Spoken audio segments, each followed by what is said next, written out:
வேலுநாச்சியாரும் கப்பம் கட்ட மறுத்த கட்டபொம்மனையும் கொடிகாத்த குமரனையும் மற்றும் எண்ணற்ற தியாகங்கள் செய்த தியாக செம்மல்களுக்கும் முதற்கண் எனது வீர வணக்கத்தை செலுத்திக் கொண்டுகிறேன்.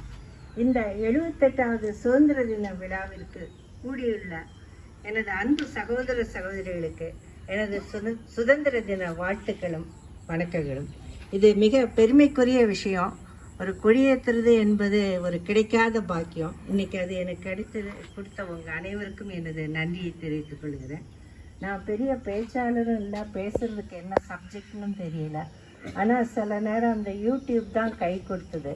அதில் போய் பார்க்குறப்ப தான் தெரிஞ்சது, நம்ம சுதந்திர தினம் வருஷத்துக்கு 2 தடவை கொடி ஏற்றுறோம்.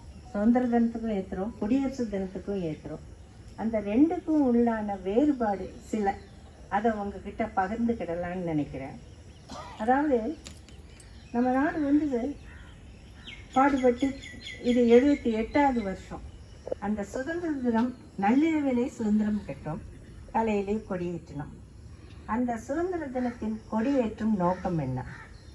இதை முதல்ல கட்டி வச்சுருந்தாங்க. நம்ம எல்லாம் ஆங்கிலேயர்கிட்ட அடிமைப்பட்டு இருந்ததை நினைவுபடுத்தும் விதமாக கட்டி வைக்கப்பட்டிருந்தது. அந்த கட்டை அவிழ்த்து படிப்படியாக ஏற்றினோம்.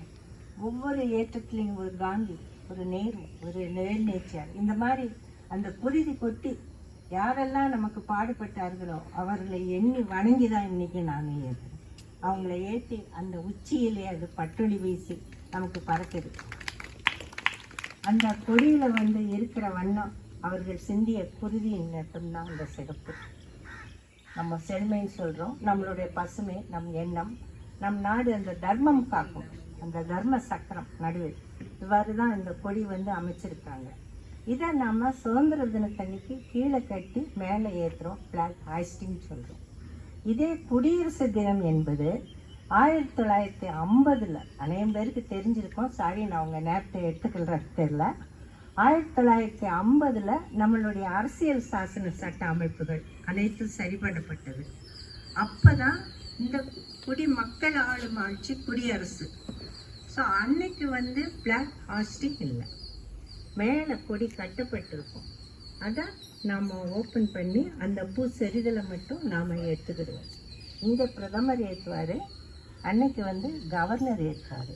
ஸோ வருஷத்தில் ஏற்றுற நம்ம 2 இதுக்கும் இந்த டிஃப்ரென்ஸ் இருக்குது. அது போக இந்த தேசிய கொடி எப்படி வந்துச்சு நமக்குன்னு? ஏன்னா ராஜாக்கள் ஆண்ட காலத்தில்